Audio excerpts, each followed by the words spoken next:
주를 맞이하게 됩니다. 우리가 지금 요한복음 13장을 보는데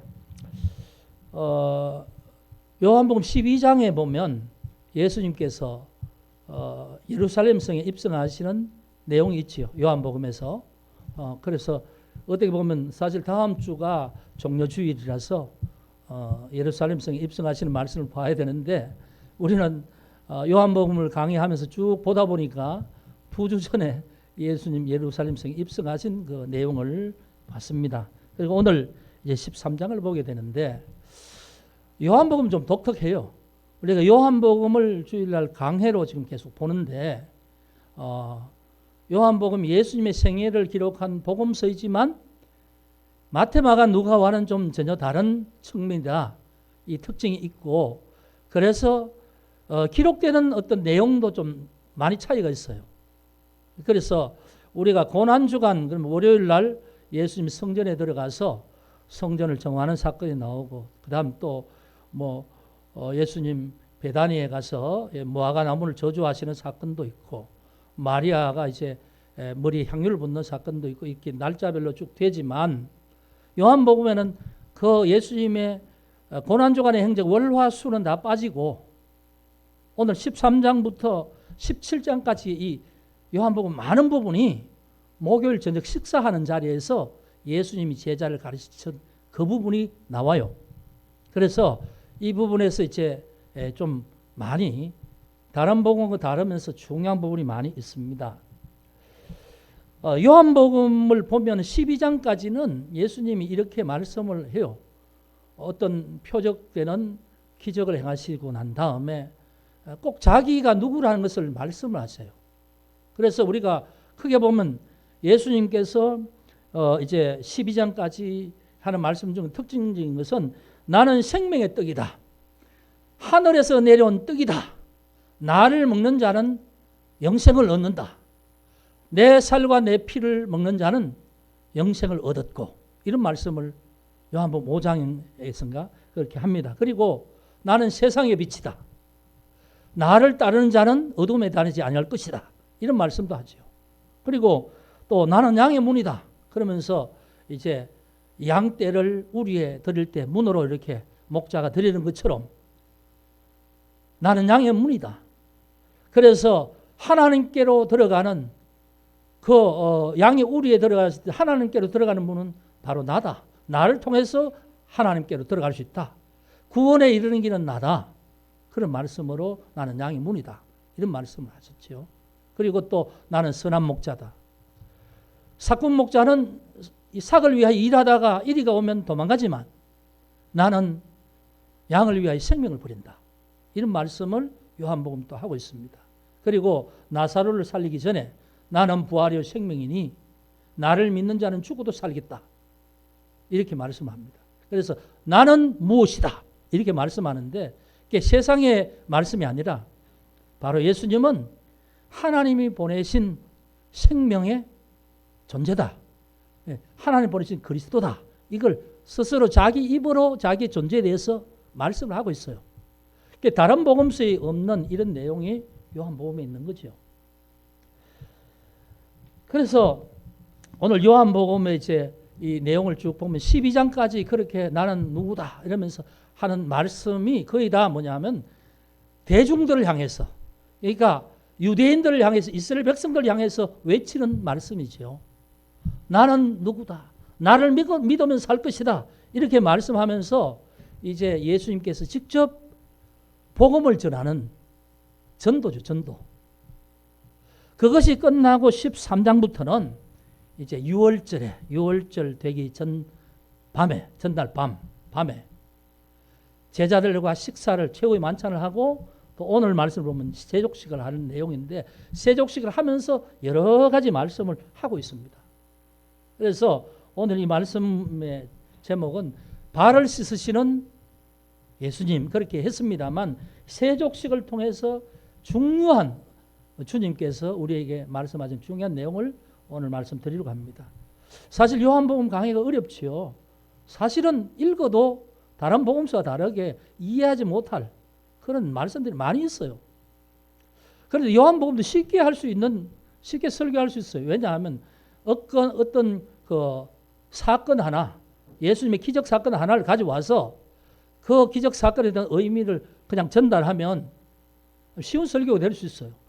근데 강해 설교는 전체 맥락을 따라가면서 전체 이 말씀에서 하는 내용의 어떤 흐름 가운데 이 본문의 중요성이 뭐냐, 이걸 지금 보기 때문에 어떤 사건보다는 사건을 통한 그 의미들을 지금 우리가 찾아나가야만 요한복음서에 기록된 진정한 말씀의 뜻을 바로 우리가 알게 되는 거예요. 그래서 이제 사실 주일날 낮에 설교하는 것도 어려운 설교인데, 여러분들은 이제 청년들이니까 어려워도 좀 자세히 들으면 이해가 되겠지만, 사실 일부의 어르신들은 좀 제가 힘들어요. 왜냐하면 어르신들 아무래도 이해하시는 게 좀 우리 청년들보다는 좀 뭐랄까 연세가 드시고 또 어려우시니까 그래요. 그런데 이렇게 하다 보니까 이제 이 본문을 보는 초점에서 어느 부분이 중요하다는 게 일반적으로 보는 것과 전혀 달라요. 오늘 13장에 중요한 것은 1절에 1절. 1절의 내용을 설명하면서 이 전체를 우리가 함께 보겠습니다.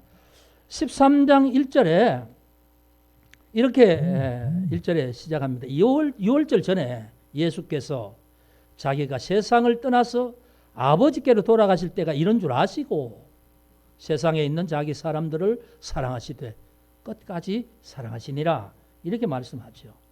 여기에 보면 이게 이 어떤 문단의 어떤 이 내용을 이렇게 이 어떤 뭐랄까 이렇게 문장을 좀 토막내서 보면 6월절 전에 이렇게 나눌 수 있습니다. 6월절 전에 예수께서 자기가 세상을 떠나 아버지께로 돌아가실 때가 이런 줄 아시고 세상을 떠나 아버지께로 돌아가실 때가 이런 줄 아시고, 여기까지 토막을 내고 세상에 있는 자기 사람들을 사랑하시되 끝까지 사랑하시니라. 여기 가운데 자기 사람들을 사랑하시되 여기 나눌 수 있습니다. 이렇게 나누어서 이 말씀의 의미를 통해서 전체를 볼 수가 있어요. 자, 6월절 전에 여러분 6월절이 무슨 절기지요? 6월절. 말을 많이 듣잖아요. 6월. 출애굽기 12장에서 나오는 6월절 양이 희생됨으로 하나님께서 히브리 민족을 구원하여 내실 때 애굽에 노예된 그들을 해방하시기 위해서 모세를 통해서 마지막 10번째 재앙, 죽음의 심판의 재앙을 내리기 전에 하나님 모세에게 이스라엘 백성들에게 이렇게 전해서 이렇게 행하라. 그게 뭐냐 하면 각자 사람들이 어린 양 한 마리를 구해라. 정월 14일까지 구해서 정월 14일 저녁이 되면 그 양을 잡아라. 잡아서 그 양의 고기를 쓴나물과 함께 먹고 그 양의 잡을 때 피를 자기 장막의 문설주와 임박에 바르라. 그러면 내가 그 피를 보고 심판하실 때, 죽음의 사자가 심판할 때에 그 피가 있는 집에는 그냥 넘어갈 것이다. 패스 오버. 이게 6월절이에요. 넘어간다. 이게 6월절이란 말입니다. 그래서 6월절에서는 양이 등장을 합니다. 왜냐하면 이스라엘 백성들이 하나님 앞에서 양을 대신해 잡아서 그 피를 바람으로 용서받는다는 거죠. 생명을 보존하고 생명을 얻는다는 거예요.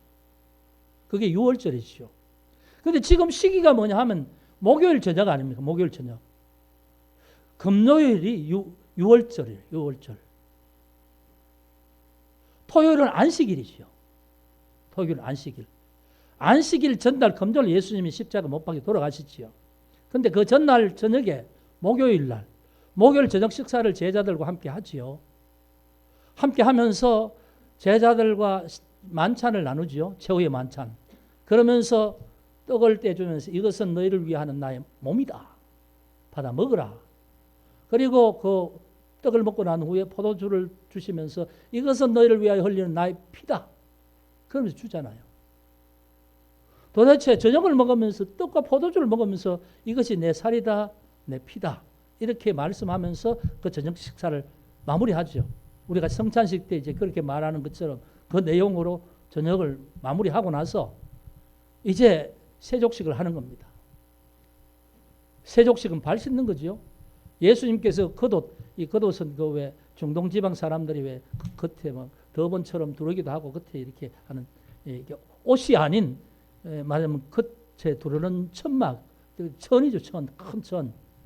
그러니까 그것을 이제 뭔가 행동할 때는 거추장스러우니까 그걸 벗어서 놓고 예수님 허리에 수건으로 동이고 이제 대야의 물을 얻어서 식사하던 자리에서 한쪽부터 이제 계속 돌아가면서 발을 닦아 주시기 시작해요. 발을 닦고 수건으로 물을 닦고 그렇게 쭉 하면서 이제 중간쯤 왔겠죠. 베드로의 순서가 되었어요. 베드로가 닦아 주십시오. 내 발은 절대 씻지 못합니다. 이렇게 말하고 있는 그런 장면인데 일단 그 부분은 다시 이제 말씀을 드리겠습니다. 유월절이란 말은 바로 이 이스라엘을 구원하기 위한 양이 죽어서 이스라엘의 죄를 사하고 구원받는 그게 이제 성막 제사로 성전 제사로 이어지는 거잖아요. 그런데 신약에 들어와서 예수님이 태어나실 때 요한복음에서는 이렇게 말합니다. 세례 요한의 증거를 통해서 보면 요한복음 1장 29절에 예수님 오시는 모습을 보고 보라 세상 죄를 지고 가는 하나님의 어린 양이로다. 세상의 죄를 지고 가는 세상이란 뭐 다른 세상의 사람들의 죄를 지고 가는 하나님의 어린 양이다. 이렇게 예수를 향해서 세례 요한이 그렇게 증거를 하죠. 네. 그렇게 이제 말씀을 하는데 고린도전서에서 이렇게 말합니다. 고린도전서 5장 7절에는 우리의 유월절 양 곧 그리스도께서 희생되셨다. 이렇게 말씀해요. 유월절 양이 누구라고요? 그리스도께서. 네, 누구의 유월절 양입니까? 우리의 유월절 양. 나의 유월절 양. 나의 죄를 대속하기 위해서 죽으셔야 할 양. 제물로 오신 예수님. 그 말이죠. 그래서 예수님은 내일이면 6월절이고 오늘 저녁에 이제 이미 아시지요. 그 모습이 오늘 이제 이렇게 말씀하죠. 예수께서 자기가 세상을 떠나서 아버지께로 돌아가실 때가 이런 줄 아시고 아버지께로 돌아가실 때가 이런 줄 아셨다. 때라는 말. 요한복음의 이 때라는 말은 중요한 의미를 가지고 있습니다. 복음서 보면 마가복음에 때가 이름에 예수님 태어나실 때 그렇게 말씀해요. 때가 되어 예수님이 이 땅에 마리아의 몸을 통해 태어나셨다. 그렇게 마가복음 말씀하죠. 이 때라는 말은 하나님의 어떤 하나님의 섭리 역사 가운데서 하나님이 보시는 어떤 때라는 거죠. 때. 그래서 예수님이 오실 때 그때가 언제냐면 하나님의 구원이 실제 실행하는 막 시작의 때라는 거죠. 구약에서는 하나님의 구원의 계획을 계속 말씀으로 예언하시죠. 예언하시다가 예수님 태어나실 때 예언이 성취될 때가 되어서 예수님 태어나셨어요. 그래서 요한복음은 예수님은 사람이 아니고 성자 하나님 삼일체 중에 한 분 하나님이 원래 그 존재가 하나님과 함께 있었다. 하늘의 존재, 신적 존재였다가 하나님 성부 하나님의 뜻을 따라서 이 땅에 때가 되어 왔다는 거예요. 왔는데 오셔서 이제 30세쯤 이제 어떤 사람의 모습으로 자라시다가 세례 요한에게 세례를 받고 공생애를 살아가죠. 공생애는 공적 생애. 하나님의 사명을 위해서 복음을 전하고 하나님이 보내신 사명 곧 병자를 고치시고 귀신을 쫓아내신 모든 사명을 하시는 시간이 공생애라는 거죠. 그 공생애 마지막 그 공생애 중간에는 아직 때가 안 되었다는 거죠. 예수님이 요한복음에 보면 그 가나 혼인 잔치에서 그 예수님의 어머니 마리아가 포도주가 떨어졌습니다 하니까 여자여 아직 내 때가 이르지 아니하였나이다 이렇게 말씀하죠. 앞에서 계속 보면 예수님께서 뭐 그 바리새인과 제사장들 이런 사람들이 예수님을 향해서 그 몸이 가늠한 여자를 이제 돌려보냈을 때에 예수님을 돌로 쳐 죽이려고 하잖아요. 그러니까 때가 되지 않아서 도망가시는 겁니다. 때가 되지 않아서. 그런데 이제 때가 되었기 때문에 예루살렘 성에 들어와서 예루살렘 성에 입성해서 지금 목요일까지 된 거죠. 그런데 6월절 전에 예수님은 자기가 아버지께로 돌아가실 때가 이런 줄 아셨다. 그때는 하나님이 예수님을 통해서 맡겨준 사명을 완성할 때가 되었다 이 말이에요. 그 말은 십자가에 져서 죽을 때가 되었다 이런 말씀이죠. 그게 때입니다. 때가 이런 줄 아시고. 그래서 예수님은 단순히 사람이 아니고 하나님께서 보내신 분이고 그분 하나님이시고 하나님의 사역을 위해서 감당하시고 마치시고 하나님의 자리에 올라가신 거죠. 부활 성천하시는으로 올라가시는 거죠. 그래서 때라는 것을 통해서 이제 하나님의 구원 사역이 완성됐다. 될 때가 됐다. 그래서 예수님 십자가 돌아가시는 순간에 다 이뤘다. 그런 말씀하잖아요. 그래서 바로 그것을 말씀하는 때입니다. 자, 그런데 그때가 된 줄 아시고 세상에 있는 자기 사람들을 사랑하시되 세상에 있는 자기 사람들을 사랑하시되 이 말씀은 세상에 있는 자기 사람들이란 말이 뭐겠습니까? 원래 세상에 있는 모든 사람들은 하나님 피조물이잖아요. 하나님 소유지요. 그래서 요한복음을 보면 자기 땅에 오매 사람들이 예수를 영접하지 아니하였다. 그렇지만 영접하는 자 곧 그 이름을 믿는 자들에게는 하나님의 자녀가 되는 권세를 주셨으니 요한복음 1장 11절 12절 말씀이 그렇죠. 그렇게 되는 겁니다. 자, 본래는 하나님이 세상의 모든 사람 구원을 위해서 예수를 보내셨어요. 왜냐하면 요한복음 3장 16절에 하나님이 세상을 이처럼 사랑하사, 세상이란 말은 누구를 구별하고 이렇게 누구 읽은 것이 아니고 세상에 있는 모든 죄인을 포괄하는 말이지요. 그런데 예수님도 인간의 몸을 입고 오시니까 세상의 모든 사람에게 복음을 못 전하죠.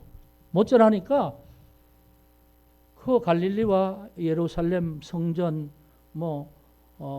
베다니 이런 식으로 해서 그 예수님의 전도하시는 그 영역 그 가운데 다니시면서 하나님께서 보내신 이심을 증명하시기 위해서 표적을 행하시고 나는 하늘에서 왔다. 계속해서 말을 하면서 복음을 전하고 하늘의 진리를 선포하지만 듣는 사람이 다 예수를 받아들입니까? 안 받아들이죠.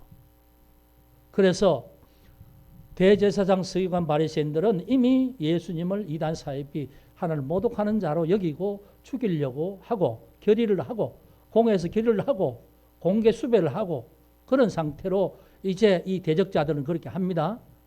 그리고 또 수많은 사람들이 예수님의 기적과 소문을 듣고 예수님 다니는 곳마다 따라옵니다. 따라다닙니다. 신기하기도 하고 놀랍기도 하고 따라다니지만 구경꾼에 불과한 사람들은 또 자기의 필요나 자기가 원하는 것이 이루어지고 난 다음에는 다 흩어져서 다 돌아갑니다. 끝까지 예수님 말씀을 믿고 따른 사람이 몇 사람이죠? 제자들이잖아요. 제자들, 사도들. 그래서 지금 사도들과 만찬을 하면서 세상에 있는 자기 사람, 이 사람을 사랑하시기 때문에 끝까지 사랑하신다. 자기 사람. 지금 12사도 중에 가룟 유다 빼고 앞에 보면 가룟 유다는 제외한다는 말씀을 쭉 하십니다. 가룟 유다가 발꿈치를 물고 배반할 것이라는 것을 이미 아시고 그 일이 응하신다는 것을 그대로 말씀합니다. 11제자죠. 11제자. 11제자를 사랑하시되 끝까지 사랑하시고 그래서 그들과 함께 최후 만찬을 하면서 예수님이 하고 싶은 마지막 6월절 양으로서의 그 진수 만찬을 하면서 떡과 포도를 나누면서 이것은 너희를 위하는 나의 몸, 나의 살, 나의 피니라 이렇게 하면서 주어서 먹고 마시게 하죠. 그리고 발을 씻어서 닦아주시죠. 그러면서 이제 이 내용이 뭐냐 하면 예수님을 제자를 끝까지 사랑하시는 예수님의 행위입니다. 그리고 말씀을 하죠. 말씀을 하면서 지금 내가 말하는 것은 너희가 지금은 모르지만 이후에는 알 것이다. 그리고 내가 이 말을 하는 것은 이 일이 일어난 후에 내가 그인 줄 알리라. 이 말씀하시는 이유가 그만. 그러니까 말하자면 이 마지막 이것도 뭐냐, 끝까지 지금 믿는 자가 누굽니까? 11 제자밖에 없죠. 그런데 그들만이라도 예수가 그리스도이심을, 구원자이심을 끝까지 믿을 수 있도록 미리 죽기 전에 되어질 일들을 계속 말씀을 다 하시는, 끝까지 말씀하시는 거예요. 그래서 너희가 지금은 모르지만 이후에는 알리라. 예? 이 일이 일어난 후에는 내가 그인 줄 알리라. 지금 오늘 본문에도 그 말씀 있지요. 지금 그걸 말씀하는 거예요. 그러니까 요한복음의 내용 중에 전체는 뭐냐 하면 예수는 그리스도이시다. 우리의 구원자이시다. 이게 초점으로 계속 이 어떤 흐름에 1장부터 계속 이어져 오는 거예요. 제가 계속 강조하잖아요. 21장의 요한복음을 기록한 요한이 이것을 기록한 이유가 뭐냐 하면 예수로 하나님의 아들 그리스도이심을 너희가 믿고 그 이름을 힘입어 생명을 얻게 하려 하는 것이다. 그게 요한복음을 기록한 목적인데 그 목적에 따라서 계속 기록하고 있어요. 말하고 있어요. 여러분 이게 어렵지만 아마 좀 이해가 되실 줄 압니다. 그래서 강의하면서 전체를 볼 때는요, 중요한 게 여기에 보면 예수님이 세족시가 이게 아니고 요 이제 13장 1절 같은 이런 말씀이 중요한 말씀이란 말입니다. 어떤 의미를 내포하고 예수님이 이제 이 어떤 이 상황에서 지금 예수님 하시는 말씀 중에 이런 의미가 중요한 의미가 있다는 건 그냥 쭉 읽어가면 모르지만 전체 내용을 이 관점에서 보다 보면 예수님 하신 말씀 중에 이 말씀을 하시려고 여기 이런 내용을 이런 말씀을 진행하고 계시구나 이걸 알게 되는 거예요. 그래서 이제 여기까지 보면 예수님이 그래서 끝까지 어디까지 사랑하시니라. 예수님이 마지막 밤에 만찬과 세족식을 통하여서 그걸 통해서 이제 말씀을 쭉 어디까지 17장까지 이어갑니다. 자, 그러면 이제 1절에서는 이제 이런 내용으로 제가 정리를 한다면 여기 전체 내용 중 가장 중요한 이 본문에서는 세족식입니다. 세족식. 예수님이 발을 씻으시는 것. 여러분, 발을 씻는 것은 원래는 이스라엘에서 그 건조한 땅에 외출을 하거나 이렇게 여행을 하고 집으로 들어가면 제일 먼저 하는 게 발 씻는 거예요. 손님이 오면 그 집의 하인이 물을 떠서 손님에게 제일 먼저 하는 가장 기본적인 관습이 그 신발도 그때는 제대로 없을 거 아닙니까? 요즘 말하면 우리 발을 이렇게 고리로 걸어서 하는 어떤 그런 가죽 게다짝 같은 그런 거겠죠. 그런 신발에서 얼마나 땀이 나고 먼지가 묻으면 얼마나 더럽겠어요. 그러니까 손님이 오면 제일 먼저 하는 게 발을 씻어주는. 그런데 마지막 만찬을 하는데 발을 씻지 않고 만찬을 시작하는 거죠. 만찬을 먹었어요. 먹는 중에 보니까 전부 다 발이 더러워. 예수님이 이제 발을 씻어주시는 거죠. 하인이, 그러니까 손님으로 가면 하인 중에서 제일 낮은 하인, 그 하인이 손님의 발을 씻는 거지요. 근데 여기 제자들은 발을 안 씻는 거죠. 서로 안 씻어주고 그냥 너도 안 할까 나도 안 한다는 거죠. 내가 어때 네보다 밑에도 아닌데 내가 그렇게 할 이유가 없다 이런 거죠. 그런데 이 발을 씻어 줄 때에 베드로는 그렇게 말합니다. 어떻게 주께서 제 발을 씻습니까? 그래도 베드로는 염치가 좀 있는 사람이죠. 선생님이, 주님이 내 발을 씻는다는 게 절대 있을 수 없습니다. 못 씻습니다. 그러니까 예수님 하시는 말씀이 내가 너의 발을 씻지 않으면 너는 나와 상관이 없다. 이렇게 말씀합니다. 그러니까 이 말씀을 하니까 베드로는 이제 한 발 또 더 나갔죠. 발뿐만이 아니라 머리도 씻어주시고 손도 씻어주십시오. 그러니까 예수님은 아니다. 온 몸을 목욕한 자는 이미 깨끗한 사람이다. 그러니까 발만 씻으면 된다. 그런 말씀이에요. 자, 이게 무슨 말씀일까요? 이 의미를. 여러분 아시겠죠? 이 의미는 우리가 죄인이지만 예수님을 믿으면 우리는 죄인에서 용서받는, 그래서 어떻게 보면 정결한 사람이 된다. 목욕한 사람이 바로 그 의미입니다. 예수님이 죄를 씻어주러 오신 분이잖아요. 그러니까 나를 믿어라.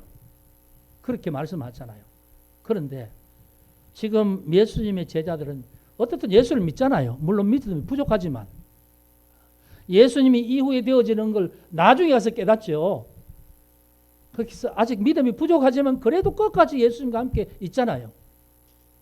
그래서 세상에 자기 사람이라고 이렇게 예수님 표현하는데 끝까지 사랑하신다 하는데 자기를 믿는 사람이란 말이에요.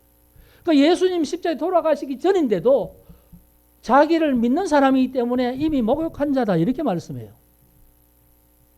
십자가 사건은 이루어지지 않았는데 여러분 그러면 그건 지금과 똑같아요. 예수님 십자가 달리지 않았지만 예수님 말씀을 믿는 사람 이미 예수님 앞에 정결함 받은 사람이에요. 거꾸로 말하면 우리는 2000년 예수님 십자가 달리 돌아가셨지요. 우리는 2000년 후의 사람이에요. 보지도 못했어요. 그런데 우리는 어떻게 죄사함 받는? 예수님을 믿으면 되는 거죠. 죄사함 받는 거죠. 그러니까 예수님 십자가 달리기 전에도 예수님을 믿으면 마찬가지요. 예? 왜? 그가 하나님 보내신 구원자니까. 예수를 믿으면 예수님의 말을 믿으면 하나님의 말을 믿는 것이고 예수를 믿으면 하나님을 믿는 거죠. 오늘 말씀도 그렇게 말씀을 그때 하고 있죠. 하는데 어떻든 그런 거예요. 그래서 믿으면 목욕한 자라.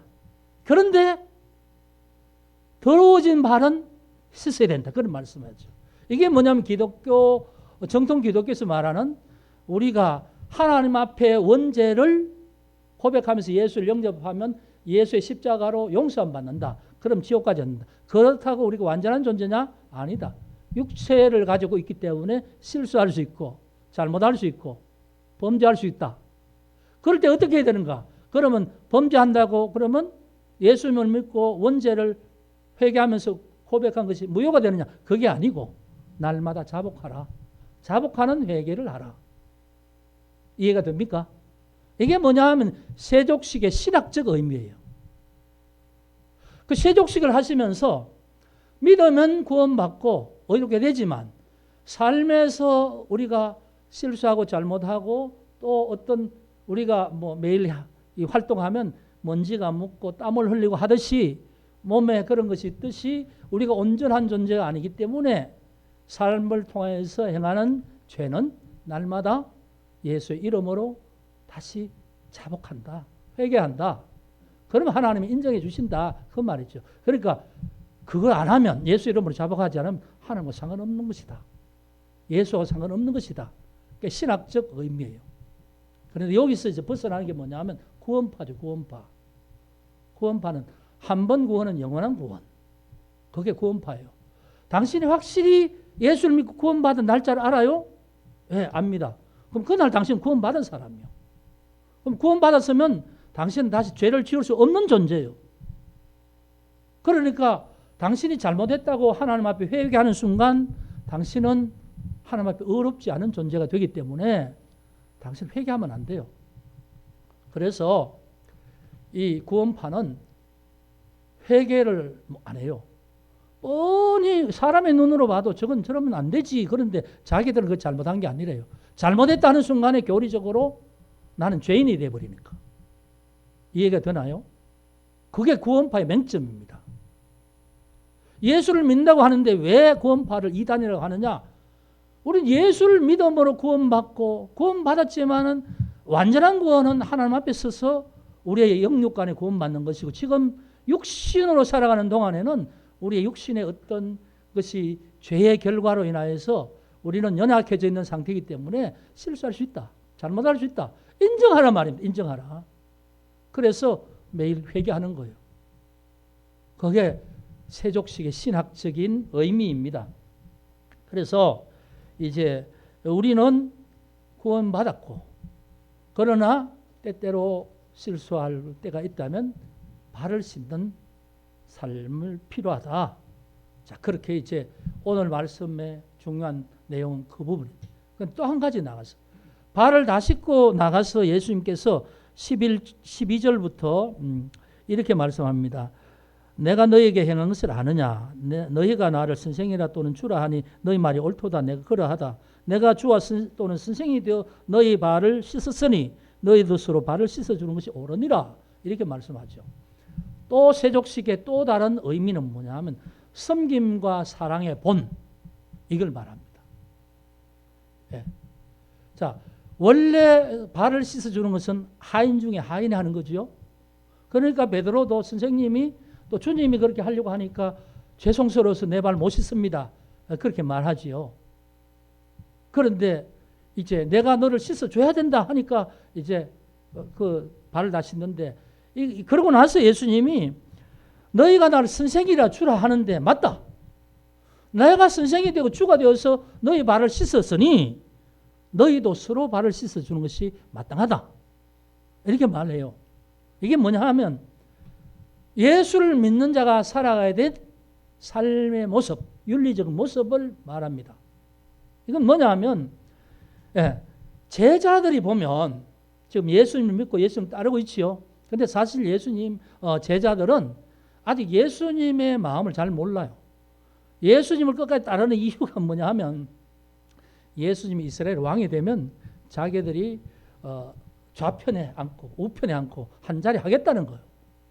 그게 다른 복음을 보면 야고보의 어머니가 예수님께 와서 청하지요. 예수님이 이제 이 나라의 왕이 되시면 우리 두 아들 중에 야고보의 한 두 아들 중에 하나는 좌편에 하나는 우편에 앉게 하소서 그러지요. 그러니까 예수님 참 너희가 내가 마셔야 될 잔이 뭔지 너희가 마시겠느냐 그런 말씀을 하는 장면이 있죠. 근데 제자들의 마음이 그런 마음이 그러니까 남보다 아래에 서기 싫다는 거예요. 그러니까 세족식을 할 때에도 보면 식사하기 전에 발을 씻는 게 관례인데 발 안 씻고 먹으면 서로 아무도 그 일을 하고 싶지 않다는 거죠. 아무도. 제일 낮은 자리의 모습으로 내가 너 발을 왜 씻어 내가. 내가 니를 섬기는 니 꼬라비냐 뭐냐. 그런 거죠. 그러니까 안 하는 거란 말입니다.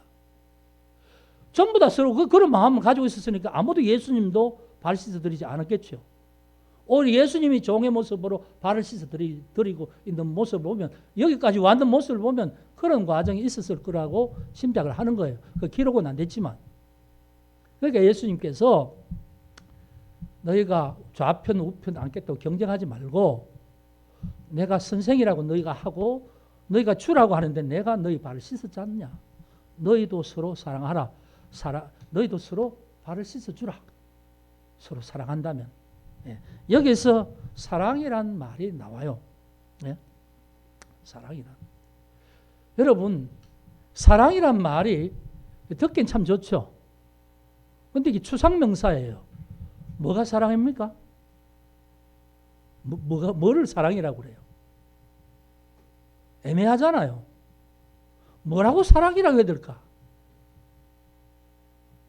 우리가 사랑이라고 말은 하는데 뭐 서로 사랑합시다. 아니, 아무리 서로 사랑합시다. 뭘 사랑하는 건데요? 그러면 이게 뭐 대답할 말이 없어. 그래서 헬라어는 이 사랑에 대해서 네 가지로 엄격히 구분합니다. 남녀 간의 사랑, 에로스적인 사랑, 육체적인 사랑, 그 다음에 아가페, 신적인 사랑, 그 다음 부자 간의 사랑, 부모와 자식 간의 사랑, 그 다음 친구 간의 우정, 이것도 사랑으로 그렇게 말하죠. 이렇게 말하는데 그건 이제 어느 정도 구체성이 있잖아요. 근데 우리가 사랑이라 말하면 추상명사가 되어서 아무런 의미가 없는 거예요. 사랑은 행동할 때 나타난 거예요. 그래서 사랑을 한다라는 동사가 붙어야만 그게 사랑인 거죠. 그런데 그 사랑한다는 동사로 나타나면서 이 사랑은 나타나는 것은 수만 가지 모습으로 나타날 수 있어요. 네. 가다 사고 난 사람을 내가 길 가다 쓰고 그 사람을 생명을 구해주는 것도 사랑일 것이고 너무나 힘든 사람에게 따뜻한 말을 격려하면서 힘내라고 손잡아주고 어깨 뚫어주는 것도 사랑일 것이고 정말로 지금 뭐 돈이 없어서 병원에 못 가는 사람에게 내가 여유가 있다면 병원비 보태주면서 빨리 나으라고 말하는 것도 사랑일 것이고, 여러분, 이거 한 공통적인 게 있습니다. 나의 몸의 수고가 따라야 된다는 거예요. 예? 나의 몸의 수고가 따라야 사랑이 나타난다는 거죠. 내가 뭔가 손해를 봐야 사랑이라는 게 나타난다는 거예요. 내가 가만히 있고 내가 뭐 다 챙기고 사랑이다. 아니요, 그런 거 없어요. 말만 사랑한다. 말뿐인 사랑이죠. 야고보서 보면 네가 사랑한다고 하면서 말만 하지만 나는 이렇게 하는 것을 보여주겠다는 거죠. 행동으로.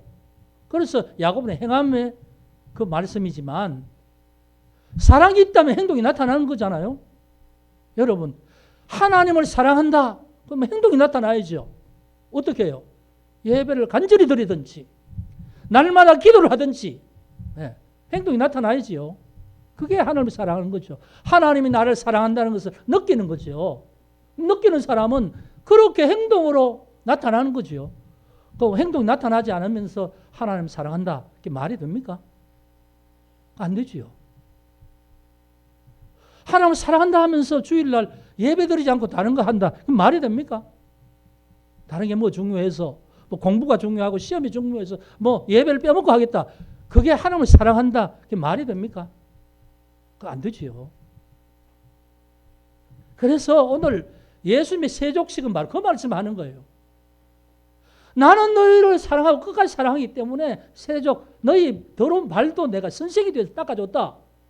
왜? 내가 너희를 사랑하기 때문에. 너희도 사랑하느냐? 그럼 사랑하는 것을 보여라는 거예요. 어떻게? 서로 발을 닦아주라는 거예요. 내가 네 종이가 네 발 닦아주게? 그런 생각하지 말고. 그래서요, 기독교의 사랑은 고귀한 거예요. 다른 거예요.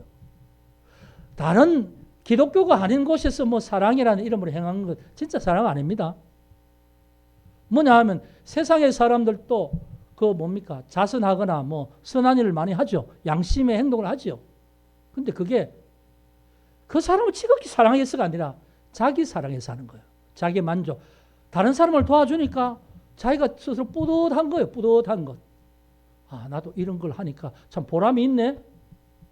나도 이런 걸 할 수 있는 사람이네. 저 사람은 도움을 받아야 될 사람이지만 나는 다른 사람 도와줄 수도 있는 사람이네.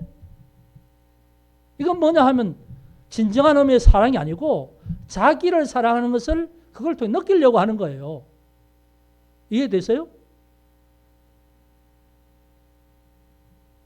그래서 진정한 사랑은 자기 희생으로 상대방을 향해서 사랑은요 항상 대상이 있습니다. 여러분 그냥 사랑합니다가 아니라 하나님 앞에 하나님 당신을 사랑합니다. 왜? 하나님 나를 사랑하시기 때문에 나는 하나님을 사랑합니다. 이것이죠. 대상도 없는데 사랑이 있습니까? 막연한 사랑이 없죠. 나는 아버지를 사랑합니다. 왜? 아버지가 나를 사랑하는 걸 내가 알거든. 근데 이 사랑이 나오려면 사랑을 느껴야 나올 수 있어요. 하나님이 나를 사랑하신다는 걸 느껴야 나도 하나님 나를 이만큼 사랑하셨으니까 나도 하나님 사랑해야지 하는 마음으로 뭔가 하나님 앞에 하나님을 사랑하는데 뭐 어떻게 하지? 뭐 교회 청소라도 할까? 운전이라도 할까?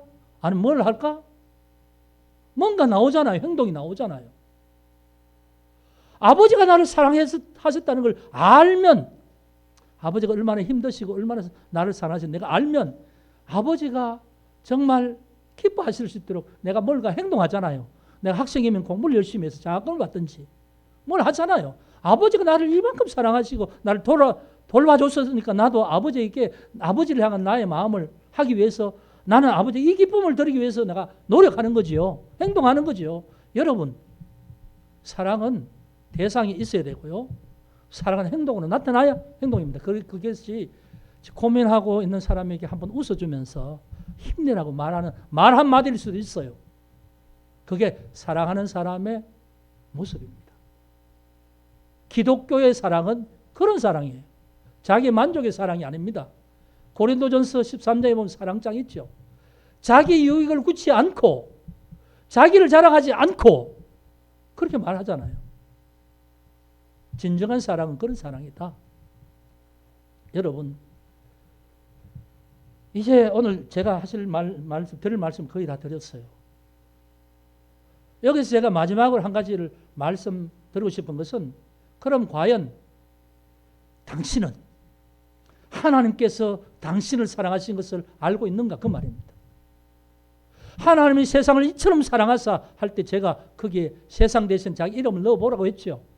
하나님이 이철봉이를 이처럼이라면 말할 수 없는 사랑이라 그 말이죠. 이처럼 사랑하사 독생자를 주셨으니, 예수 주신 것은 나를 너무너무 사랑해서 나를 위하여 예수를 주셨다, 그 말씀이잖아요. 그러면 그 사랑받은 걸 느끼는가, 그 말이에요.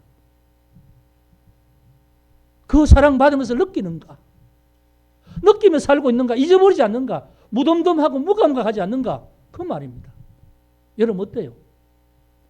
예수님의 그 사랑, 하나님의 그 사랑 느낍니까? 나를 구원하시기 위해서 정말 오래전부터 계획하시고 말씀하시고, 그리고 예수를 보내시고 예수를 대신 희생시키시고, 오늘도 내가 예수를 알지 못했던 내게 예수를 알게 하시고 전해주시고, 예수를 느끼게 하시고 믿게 하시고 받아들여서 나는 죄 용서 받았다, 이것이 나를 향한 사랑이다, 이 느껴지느냐, 그 말입니다.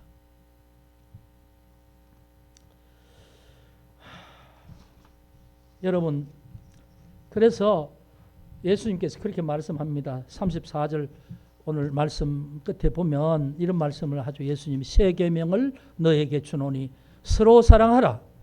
내가 너희를 사랑한 것 같이 너희도 서로 사랑하라. 그럼 사랑을 어떻게 합니까? 말만 이 구절만 외우고 서로 사랑하라 알고만 있으면 됩니까? 알면 예수님이 내가 너희를 사랑한 것 같이 너희도 서로 사랑. 내가 너희를 사랑한 것 같이 앞에 이 부분을 먼저 느껴야 뒷부분을 할 수 있는 힘이 있어요.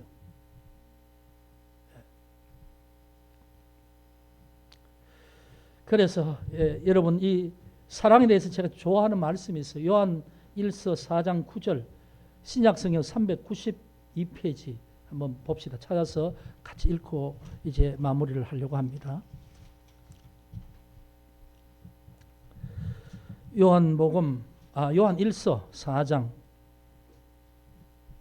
1서에 요한 1서 4장 9절부터 봅시다. 9절, 10절, 11절. 9절. 하나님의 사랑이 우리에게 이렇게 나타난 바 되었으니 하나님이 자기의 독생자를 세상에 보내심은 그로 말미암아 우리를 살리려 하심이라. 사랑은 여기 있으니 우리가 하나님을 사랑한 것이 아니요 하나님이 우리를 사랑하사 우리 죄를 속하기 위하여 화목제물로 그 아들을 보내셨음이라. 아멘입니까? 여러분 아멘입니까?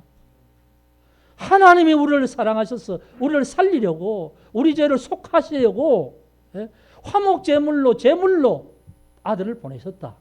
그것이 요한복음 3장 15절에 하나님이 세상을 이처럼 사랑하사, 그런데 세상이 누구란 말입니까? 너를 이처럼 사랑하사, 하나님이 너를 이처럼 사랑하사, 하나님은 먼저 너를 사랑하사, 너가 하나님을 사랑한 것이 아니고 너를 살리려고 너의 죄를 속하려고 하나님이 화목제물로 예수님을 보내주지 않느냐?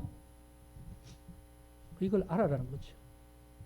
11절 말씀 요한일서 4장 11절 사랑하는 자들아 하나님이 이같이 우리를 사랑하셨은즉 우리도 서로 사랑하는 것이 마땅하도다. 마땅하다. 마땅하다. 이 말씀을 꼭 기억하시기 바랍니다. 여러분 하나님 사랑 받았습니까? 받았어요? 그럼 사랑 받았으니까 받은 자로 사시기 바랍니다. 받았는데 입 싹 닫고 안 받은 것처럼 시침 뚝 닫고 살지 말고 받았으면 받은 자로 사시기 바랍니다. 사랑하면 따지지 않습니다. 기독교의 사랑은 조건적인 게 아니란 말입니다. 저 사람이 어떻게 하는가 봐서 나도 할 것이다. 이거 아니란 말입니다. 무조건적인 사랑이죠. 하나님이 우리의 태도를 보고 너가 어떻게 하느냐에 따라서 예수님을 십자가 달리겠다. 그게 아니지 않습니까? 그래서 사랑은 따지지 않습니다. 혹시 다른 사람이 예수 안 믿는 사람이 와서 막 내게 욕하더라도 참는 거죠. 안 믿으니까 뭐 네가 하는 게 무슨 말인지 무슨 행동인지 알긴 하겠느냐 그렇게 생각하고 사랑을 아는 우리가 참는 거예요. 그렇죠? 네. 그게 사랑이라는 거죠. 여러분, 우리는 사랑을 받았습니다. 여기에는 세족식 하나님이 자기 사람을 끝까지 사랑하시다. 이렇게 발을 닦아주시면서 선생으로서 발을 닦아주신 섬김을 보였잖아요. 그러면서 내가 너희를 사랑했으니까 너희도 서로 사랑하라. 그러죠? 그 말씀이 오늘 우리에게 똑같이 하나님이 너희를 사랑하고 내가 너희를 사랑하였으니까 내 사랑을 너희가 받았으니 너희도 사랑하며 사는 게 마땅하지. 마땅하지. 이렇게 우리에게 물으시는 장면이죠. 이게 이제 윤리적인 거예요. 윤리적인 거. 세족식에 오늘 본문에는 두 가지 측면. 하나는 신학적으로 우리의 자범죄를 날마다 예수 이름으로 하나님 앞에 회개할 수 있어야 된다. 이게 신학적인 것이고. 또 예수님께서 내가 선생이 되어서 사람이 되어서 너희에게 모범을 보였잖아요. 섬기고 발 닦는 더러운 것을 종같이 하지 않았느냐. 그러니까 너희도 서로 그렇게 살아라. 그게 사랑이다. 여러분 사순절 다섯째 주일이에요. 다섯째 주간 지나갑니다. 한 주간 한번 묵상해 보세요. 아, 이렇게 나를 사랑하셨으면 나는 무엇으로 사랑할 것인가. 매일 한 가지씩만 여러분 실천할 수 있는 사랑. 누구 기억나면 누구에게 내가 어떻게 하면서 내가 하나님 앞에 받은 사랑을 한번 이렇게 해보리라. 이번 주간에 한번 그렇게 해보세요. 그러면서 정말 사랑받은 자로서의 삶으로 여러분이 하나님 앞에 기쁨이 되길 주의 이름으로 축복합니다. 기도하겠습니다. 아버지 하나님 감사합니다. 오늘 사순절 다섯째 주일에 주님이 마지막 밤에 제자들에게 발을 씻어주시며 하신 말씀을 우리가 깊이 묵상합니다. 우리는 늘 예수를 믿고 구원받았지만 실수할 수 있는 존재입니다. 그때마다 우리 하나님 앞에 예수 이름으로 자복하며 우리의 죄를 씻을 수 있는 그런 저희들 되게 하여 주시옵소서.